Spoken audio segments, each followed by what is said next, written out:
Buenas tardes, doctora.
Como o amigo o enemigo.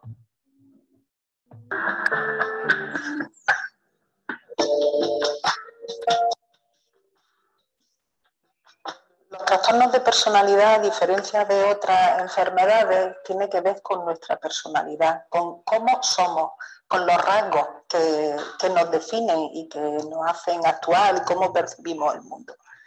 Hay distintos trastornos de personalidad. Hay 9 trastornos de personalidad identificados. El trastorno límite de personalidad es uno de ellos. Todos los trastornos de personalidad se definen cuando esos rasgos son extremos, cuando los rasgos son ya patológicos, cuando causan sufrimiento o a la propia persona o a las demás personas. Se caracteriza por un patrón de inestabilidad afectiva, de las relaciones interpersonales y de la propia imagen de la persona, de su autoimagen, y además suele ir acompañada de una gran impulsividad. Dificultades en las relaciones interpersonales, porque ellos a las otras personas los ven como o amigos o enemigos, o las adoran y le parecen maravillosas y la idealizan, o se pasan al otro extremo y las devalúan y ya no son nada para ellos. Son incapaces de ver en una misma persona aspectos positivos y aspectos negativos. Por eso sus relaciones interpersonales son inestables. Esto, ellos, muchas veces se les acusa de que son así. Y es algo que tiene que ver con una distorsión cognitiva que ellos tienen, forma parte de su trastorno. Es un poco más difícil de diagnosticar que otras enfermedades. Se diagnostica fundamentalmente por la entrevista clínica, porque hay que hacer un análisis retrospectivo de la persona. No es algo que los síntomas se den solo en un momento. Los síntomas varían mucho de un momento a otro. Y un clínico tiene que hacer un buen análisis de la vida de esa persona, fundamentalmente desde la adolescencia. Y ves que aunque coincidan con síntomas que se pueden identificar con otras enfermedades, como puedan ser la depresión, como puedan ser un estado de ánimo muy expansivo y tal, pero es importante ver cómo es la evolución, hacer un análisis longitudinal, ver cómo es la vida de esa persona para hacer un buen diagnóstico. Evidentemente hay cuestionarios y hay test psicológicos para ayudar a diagnosticar, pero eso nunca va a suplantar la valoración que pueda hacer un clínico con experiencia habitual que la persona haya estado diagnosticada de trastorno de ansiedad y de trastorno de depresión, porque son síntomas que van asociados a este diagnóstico. Un aspecto muy característico del trastorno límite de personalidad son los intentos de suicidio repetidos, pero también es característico que la persona con trastorno límite de personalidad se haga daño, otro tipo de conducta autolesiva. No siempre tiene una intención de suicidio. Muchas veces estas conductas autolesivas se producen, el hacerse daño se produce como una forma de acabar con un sufrimiento emocional. Esto es muy importante comprenderlo. El sufrimiento emocional puede ser tan duro y tan intenso que solo puede acabar con él cuando se hace un daño físico. A veces ese daño físico para el daño emocional. Y esto es algo que la persona va a repetir sin darse cuenta, por un mecanismo de aprendizaje de la conducta. Sufren mucho, sus emociones son mucho más intensas que son en nosotros. Y a veces la única forma de calmar ese dolor emocional es producir un daño físico, porque su mente hará un clic, atenderá a ese dolor físico y corta de forma automática el dolor emocional. Es uno de los criterios diagnósticos. Es necesario, hoy hay mucho consenso entre profesionales, que se haya dado los primeros síntomas en torno al inicio de la edad adulta o incluso de la adolescencia. También hay que ser muy cuidadoso con en qué momento se diagnostica el trastorno límite de personalidad, porque comparte muchas características del propio diagnóstico y de los síntomas, lo comparte con la adolescencia. Aspectos que son normales en la adolescencia, como esas dudas sobre la propia identidad, sobre la propia autoimagen, eso es normal en la adolescencia, pero si se establece en la persona y permanece en el tiempo, es cuando puede ser para nosotros una señal de alarma. Cuando eso no evoluciona es cuando puede ser una señal de alarma y ya puede convertirse en un síntoma. Personas que en la infancia han sufrido una situación de negligencia en los cuidados o de abusos sexuales incluso, pueden desarrollar con mucha más facilidad el trastorno límite de personalidad, pero esto no sucede en todos los casos. Y que este diagnóstico se hereda casi en torno de un 69%. Hay antecedentes en la familia. Se ha descubierto que hay alteraciones en la transmisión de un neurotransmisor que se llama serotonina en ciertas áreas cerebrales que tienen que ver con los impulsos, con el control de los impulsos. Es bastante frecuente que se haya producido en esos primeros años de la vida un apego inseguro.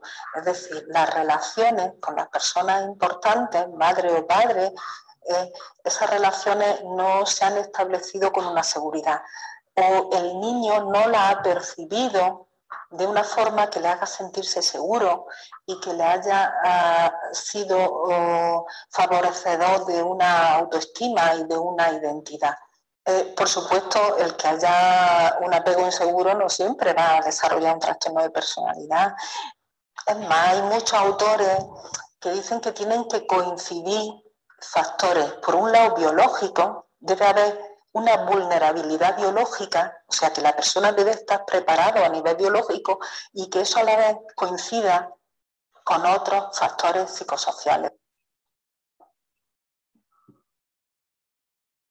La base fundamental es el compromiso de la persona, el compromiso con la terapia y por supuesto el compromiso con su vida.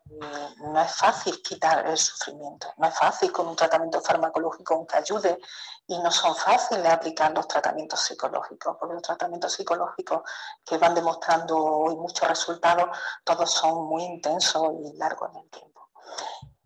Pero como la vida, como el trastorno afecta a tantos ámbitos de la persona y de su vida, a lo mejor no puedo cambiar mi forma de ser, porque no es cambiar tu forma de ser, es ayudar a aprender estrategias para tener una vida digna, para que no tengas ese nivel de sufrimiento que a veces te hace llevar a cabo conductas que tú misma no te sientes orgullosa de las conductas que has tenido. También es muy habitual que se presente un consumo habitual de drogas. No siempre el que tenga un trastorno también del uso de sustancias como tal, sino consumos esporádicos, variando mucho. No son las drogas las que llevan a tener este trastorno, como puede ser con otros trastornos mentales. En este caso suele ser al revés. La persona que tiene esas dificultades en comprender sus propias emociones, en tolerar sus propias emociones, suele acudir a probar distintas cosas y entre otras cosas prueba la droga. En el trastorno límite de personalidad hay muchos mitos. Algunos de los mitos vienen determinados como porque es una patología bastante reciente, que todavía no hay mucho consenso entre los científicos para definirla. Un ejemplo de estos mitos es que muchos profesionales creen que el trastorno límite de personalidad no se cura nunca, y eso no es así. El trastorno límite de personalidad, hoy hay mucha evidencia científica que se cura. Es verdad que los tratamientos son intensivos, complejos y requiere un gran compromiso y una gran motivación de los profesionales. El que no tenga una respuesta fácil al tratamiento farmacológico no quiere decir que no tenga una respuesta, como hoy hay un gran consenso. Otro mito importante es que se da sobre todo en mujeres. Es verdad que hay muchas más mujeres diagnosticadas, pero este es un mito que poco a poco también se va desterrando, en el sentido de que los problemas comportamentales, los problemas conductuales que tienen los trastornos límite de personalidad, esa impulsividad que va asociada a veces en los hombres suele ser más agresiva, suele tener más complicaciones.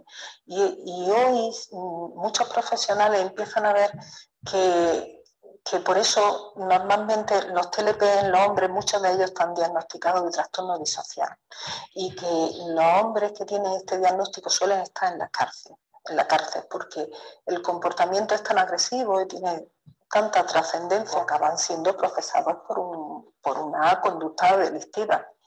En las mujeres el diagnóstico se hace también con más frecuencia porque suelen pedir ayuda con más frecuencia, acuden más al sistema sanitario.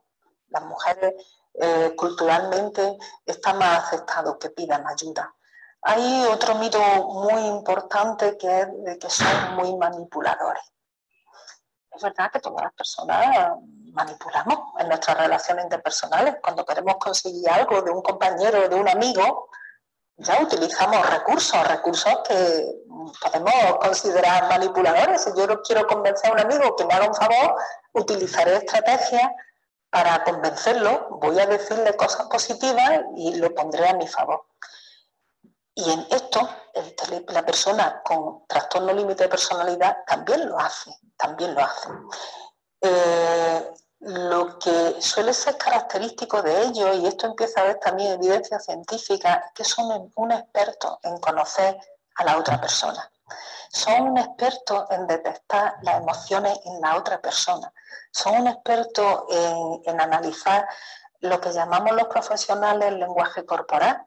A veces saben más de la persona que tienen enfrente que la propia persona que está enfrente. No es fácil que a ellos los engañemos. Hay que ser muy auténtico y muy genuino con ellos. Las personas, su familia, sus amigos y los profesionales también. La persona con TLP sabe si tú estás siendo sincero. La persona con este diagnóstico es especialmente sensible a descubrir eso en ti. No nos podemos quedar con esa idea de que las personas con trastorno límite de personalidad son manipuladoras. Las personas sufren y sufren mucho y tienen grandes dificultades en manejarse en la relación con las otras personas. Creo que esto ha hecho mucho daño, el que nos quedemos con esa idea muy sobrevalorada de la manipulación. La recuperación en la persona que tiene trastorno límite de personalidad, tendemos que entenderla como aprender a modular nuestras emociones hasta un nivel que ya no afecte, que no afecte a las áreas de la vida que antes nos afectaban. Es muy importante tener claro que hoy en día hay esperanzas de mejora. Pues hay una frase de Marsha Linehan que a mí me gusta mucho, y yo creo que a los pacientes y a mis pacientes le ha ayudado mucho cuando se lo he dicho. Es decir, es verdad que la mejora es difícil, que el tratamiento es difícil, que la cura es difícil, pero hay que luchar por conseguir una vida que merezca la pena vivirla de forma digna.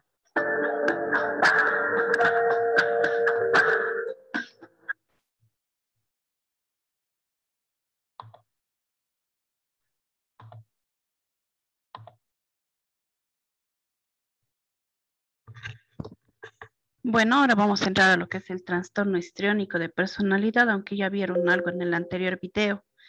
Un segundito, por favor, voy a conectarla.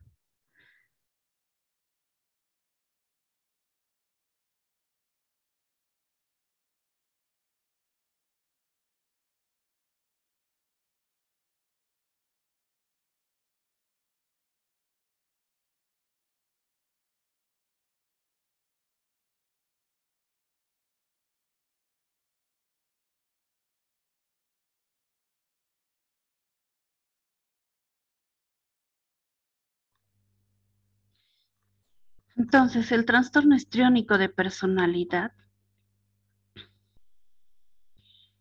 se caracteriza porque este tipo de personas tratan de llamar la atención, de ser los que son el centro de atención, no solo se trata de ellos.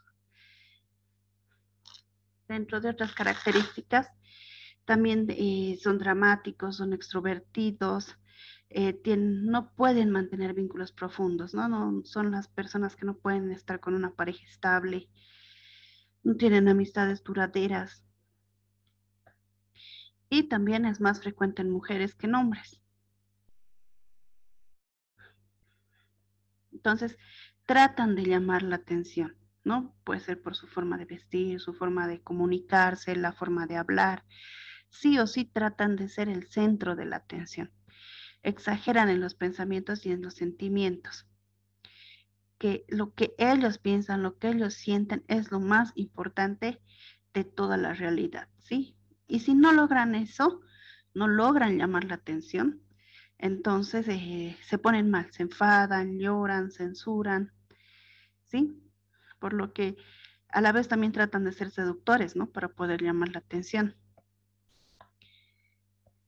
Entonces, dentro de las manifestaciones clínicas llegan a tener fantasías sexuales con personas con las que no tienen ninguna relación, pueden presentar disfunciones sexuales, sus relaciones interpersonales son superficiales, son vanidosos, egocéntricos, son volubles, sus principales defensas son la represión y la disociación. Dentro de los criterios diagnósticos de DSM-4, el patrón de emocionalidad generalizada y búsqueda de atención excesiva es uno de los principales patrones, criterios que tenemos que tener para el diagnóstico de este trastorno. Y comienza en la madurez temprana. Se presenta con variedad en contextos, como lo indican 5 más de los siguientes puntos. Se sienten incómodos en situaciones donde ellos no son el centro de atención, ¿no? La interacción con otros a menudo es inapropiada, ¿no? La conducta es sexualmente seductora, es provocativa. Y vemos, ¿no? Decimos, ¿qué les pasa? ¿Por qué se visten así? Al final de que dicen que una mujer o una persona se puede vestir de la manera que quiera, pero este tipo de personas exageran. Expresión emocional y superficial y que cambia con rapidez, ¿no? Cambian la expresión. Están alegres, felices, no logran su objetivo y clarito cambian la cara, ¿no? Cambian la expresión. Utilizan la apariencia física también para llamar la atención. Usan un estilo de lenguaje que impresiona de manera excesiva. Muestran autodramatización, teatralidad y expresión generalizada de emociones. Es sugestionable, es decir, fácil de influenciar por otros o por las circunstancias, ¿no? La idea es sí o sí llamar la atención. Y cualquier relación que hacen inmediatamente lo consideran como íntimas, ¿no? Se creen con derechos. El tratamiento es la psicoterapia, como el anterior eh, trastorno. La orientación psicoanalítica es de mejor elección. La farmacoterapia también, antidepresivos y ansiolíticos y psicóticos. Luego tenemos el trastorno narcisista de personalidad, ¿no? Y es clásico ver esto, ¿no? Que a veces se creen lo mejor, lo más grande, y no está mal, pero en exceso sí es un trastorno errado, ¿no? Las personas con ese trastorno se caracterizan por un exagerado sentido de autoimportancia y grandiosos sentidos de singularidad, ¿no? Que ellos son los que sí o sí se tienen que quedar ahí en el poder. Entonces, esta prevalencia está entre el 2 y el 16% de población clínica y menos de 1% en población general.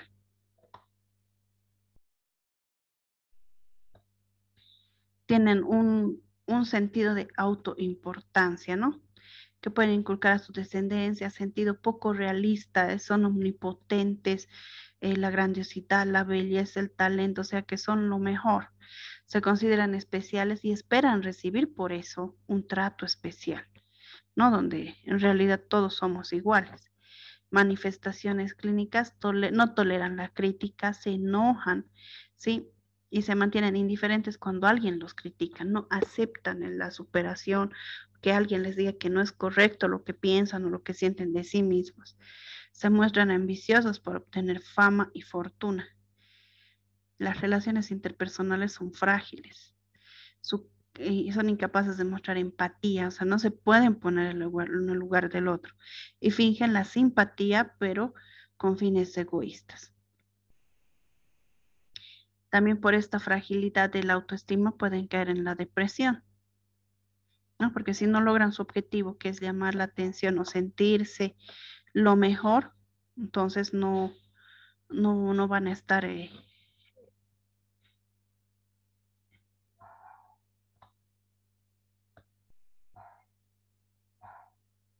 sanos, ¿no? Ahora, dentro de los criterios de SM4, un patrón general de grandiosidad y una necesidad de admiración y una falta de empatía. Es lo que caracteriza, ¿no? Que empieza al principio en la edad adulta y en distintos contextos, como la muestra en los siguientes ítems. Tienen un grandioso sentido de la autoimportancia, están preocupados por fantasía de éxito ilimitado, poder, brillantez, belleza o amor imaginario. Cree que es especial y único y que solo puede ser comprendido por o solo puede relacionarse con otras personas que son especiales o del alto estatus, ¿no? Entonces es un sentido erróneo que tienen muchas personas. Exigen una admiración excesiva, son pretenciosos, son interpersonalmente explotadores, carecen de empatía, frecuentemente tienen envidia a los demás o creen que los demás lo envidian a él, presentan comportamientos o actitudes arrogantes o soberbios. También la psicoterapia se puede utilizar en estos pacientes, pero es un poco complicado, ¿no? Que un narcisista quiera dejar de serlo. Entonces necesita psicoanálisis. También el litio ayuda a estos pacientes para ver su estado de ánimo, ¿no? Que vaya de manera que no sea oscilante, los antidepresivos. Y bueno, con eso terminaríamos los trastornos de enfermedad tipo B.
Muchas gracias por permanecer con nosotros. Continuamos con las informaciones. El comportamiento, la conducta y la forma de relacionarse que tiene cada quien depende de las características de su personalidad, de su aprendizaje y de otros factores emocionales. Cuando una persona presenta emociones, pensamientos y actitudes muy diferentes a los patrones esperados dentro de la sociedad en que vive, puede ser que se trate de un trastorno de la personalidad, el cual puede interferir con la forma en que la persona se relaciona con los demás y en sus capacidades de desempeñar sus acciones del día a día. Sin embargo, es posible que una persona exitosa y capaz de interactuar con los demás presente lo que se conoce como el trastorno histriónico de la personalidad, que es un trastorno que se presenta en muchas personas adultas. Para conocer más sobre este trastorno, veamos la explicación del psiquiatra Dr. César Mella. El trastorno histriónico de la personalidad es una alteración del comportamiento que en tiempo de Hipócrates se creyó que era del útero, hístero, que se trataba de mujeres insatisfechas en su vida emocional y sexual. Se caracteriza por teatralidad, mitomanía, o sea, son mentirosas, predominio del sexo femenino, posibilidad de una conversión, es decir, se le cae un brazo, se le duerme una pierna, o en alguna crisis, disociación, es decir, no saben si están en la realidad o en la fantasía, y sobre todo mucha manipulación, con trastorno del estado de ánimo. Es un trastorno difícil de identificar, pero no sabemos por qué en los actores y en los artistas es muy frecuente. Las personas histriónicas tienden a usar la seducción como una técnica para relacionarse con los demás y ser aceptados en su entorno, lo que les ayuda a desarrollar capacidades para relacionarse socialmente y en ocasiones pueden ayudarlas a alcanzar altas posiciones laborales. Por el contrario, cuando no logran ser aceptadas o ser el centro de atención, las personas histriónicas se victimizan, declarándose incomprendidas y poco valoradas. Otros síntomas del trastorno histriónico de la personalidad son preocupación excesiva por la apariencia física, alta sensibilidad a las críticas, estados emocionales exagerados y muy dramáticos, poca tolerancia ante la frustración y necesidad de llamar la atención. Aunque las personas histriónicas pueden ser sociables por su uso de la seducción, el vaivén constante de emociones y sentimientos puede ser difícil de manejar en una relación de pareja. La relación de pareja se ve muy afectada cuando uno de los dos, principalmente la mujer, es histriónica, porque es demandante, es manipuladora. Habitualmente se dice que no llega a un orgasmo pleno, sino que suelen fingir. Son mujeres que habitualmente son compradoras compulsivas, son superficiales en el trato, dramatizan y tienen las lágrimas a flor de piel. Y generalmente colocan la relación en una situación de one-up, es decir, se colocan arriba y su pareja debajo. Muchos divorcios, separaciones y disfunciones de pareja se deben a que la persona es portadora de un trastorno histriónico de la personalidad. Aún no se han identificado las causas concretas de este trastorno, pero algunos expertos especulan que la genética y situaciones vividas en la primera infancia pueden relacionarse con el desarrollo de esta condición de salud. Para diagnosticar el trastorno histriónico de la personalidad, se realiza una valoración psicológica en base a la gravedad y a la duración de los síntomas. A partir de esto, el profesional de la salud mental puede determinar la mejor manera de tratar este trastorno. No recomiendo el tratamiento con medicamentos. El tratamiento se llama psicoterapia, es decir, consejos individual o de pareja, que tiendan a buscar las raíces, cómo esa niña, por ejemplo, se crió hablando mentiras, cómo se crió manipulando, por qué su actuación mitománica lleva a conseguir sus objetivos, el porqué de esa superficialidad, el porqué de vivir actuando y no asumir la realidad. El histriónico le teme mucho a la confrontación, a ser develado y sobre todo siempre quiere llamar la atención. De modo que un buen terapeuta de la psicología o de la psiquiatría necesita años y muchas sesiones de trabajo para tratar a un histérico. Según explica el portal médico Medline Plus, las personas histriónicas suelen buscar ayuda cuando desarrollan depresión o ansiedad, y esta depresión suele suceder porque se les hace muy difícil mantener una relación de pareja estable. Además, por su incapacidad de enfrentar el fracaso y la frustración y su tendencia a aburrirse mucho, las personas con este trastorno pueden exponerse a situaciones arriesgadas y muy peligrosas. Por eso es importante que si una persona identifica los síntomas de este trastorno, pueda hablarse a sí misma o pueda conversarlo con alguien cercano para buscar ayuda profesional, porque con una terapia adecuada puede mejorar la manera de relacionarse con los demás y mejorar su calidad de vida. Nos vamos a una pausa, pero ustedes continúen con respuestas en 30 minutos, porque cuando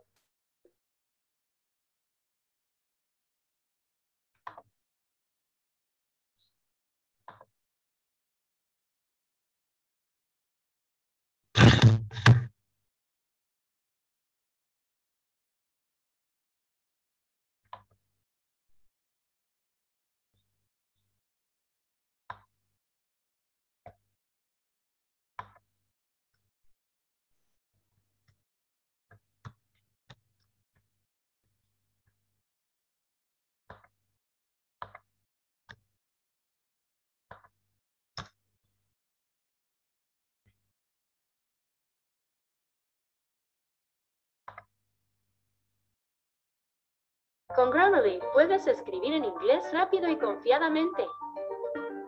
Con las correcciones instantáneas, escribes sin errores y tus metas.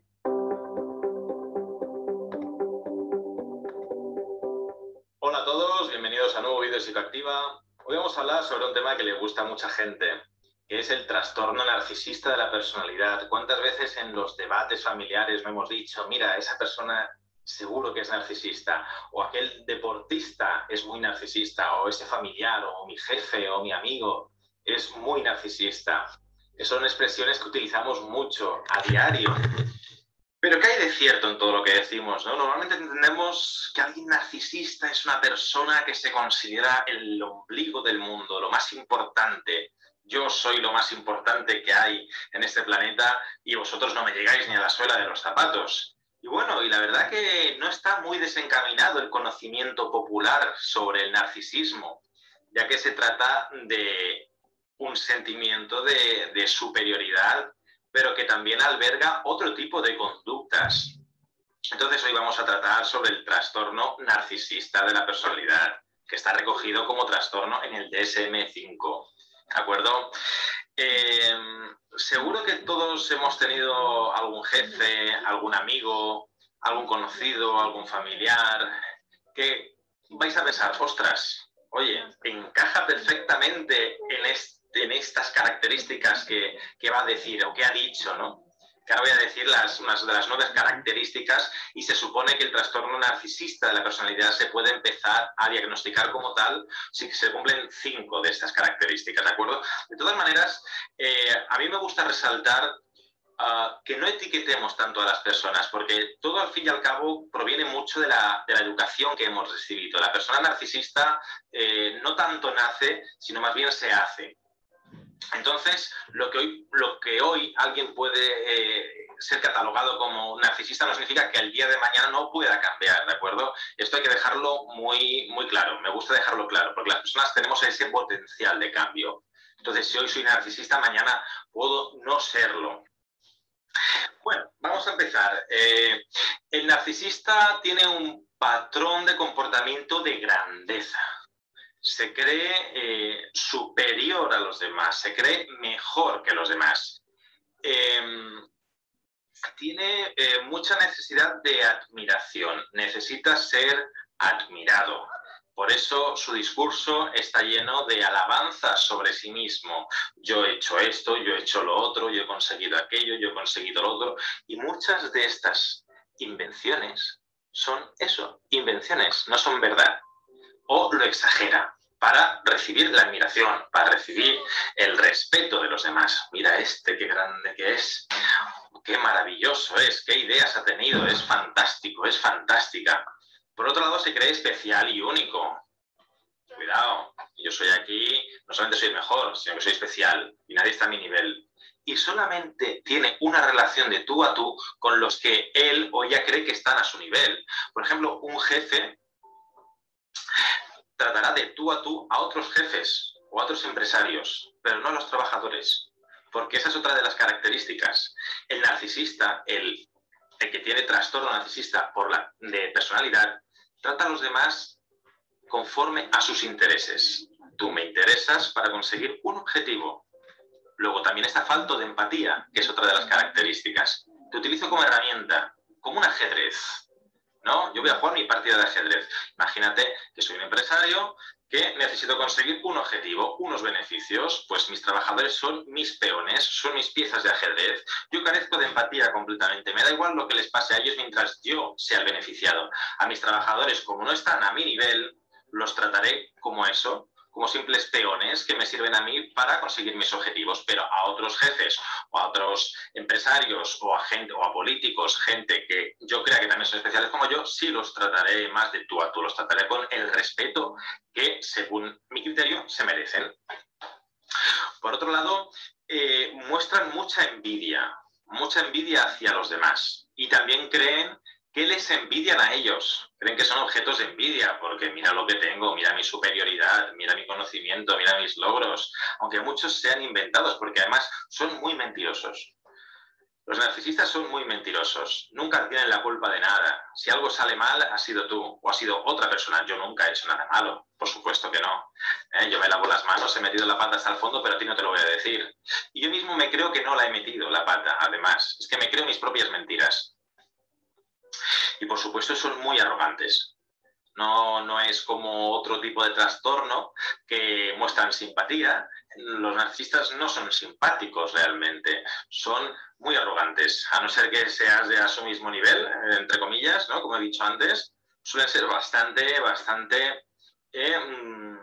como se suele decir, mirar por encima del hombro. Si no estás a mi nivel, te miro por encima del hombro y te hablo como me da la gana, sin ningún tipo de respeto.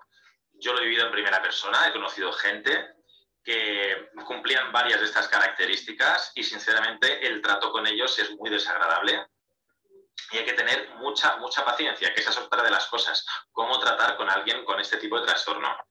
Hay que pensar, como he dicho en un principio, que las personas solemos conformarnos a través de nuestro aprendizaje, nuestra cultura, nuestra familia, nuestros amigos. Todo lo que nos ocurre nos hace ser de una forma determinada en el presente.